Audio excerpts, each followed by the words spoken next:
ചിലപ്പോൾ ഒരു 10-20 ദിവസം ഞാനിവിടെ കാണത്തില്ല.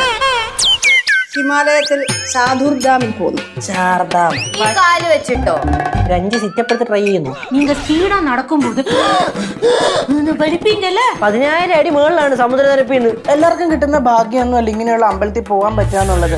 അതിന്റെ മണ്ടയ്ക്ക് ചോനർ സ്ഥലം ഒരു കൊടിയും കൂടെ കുത്തിയിട്ടിങ് വാ. കേദാർനാഥ്, ബദരീനാഥ്, ഗംഗോത്രി, യമുനോത്രി.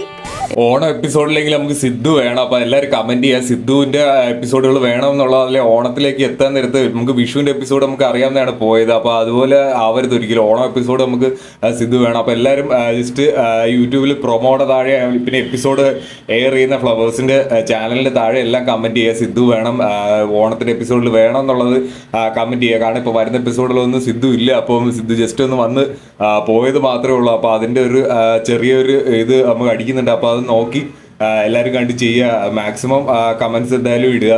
ഇപ്പം കഴിഞ്ഞ എപ്പിസോഡ് എനിക്ക് നല്ല രീതിയിൽ ഇഷ്ടപ്പെട്ടായിരുന്നു. സീതമ്മയുടെ ലച്ചുവിൻ്റെ ഒരു കോംബോ നല്ല രീതിയിൽ വന്നത്. ഇതിൽ ഭവാനിയമ്മയാണ് മെയിൻ ക്യാരക്ടറായിട്ട് വന്നിരിക്കുന്നത്. അത് അത്ര എനിക്ക് പ്രൊമോട്ടിട്ട് വലിയ സുഖമായിട്ട് തോന്നിയില്ല. അത്യാവശ്യം കുഴപ്പമില്ലാതെ വരുമെന്നാണ് തോന്നുന്നത്. കണ്ടിട്ട് നിങ്ങൾക്ക് എന്താണ് തോന്നുന്നത് വെച്ചാൽ കമൻറ്റ് ചെയ്യുക. ട്രിപ്പ് പോകാനോ എന്തോ പരിപാടിയാണ്, കാശി യാത്ര, അങ്ങനത്തെ ഒരു സെറ്റപ്പാണ്. കേദാർനാഥ് അങ്ങനത്തെ പരിപാടിക്ക് പോകണയാണ്. എനിക്ക് വലിയ രസകരമായിട്ട്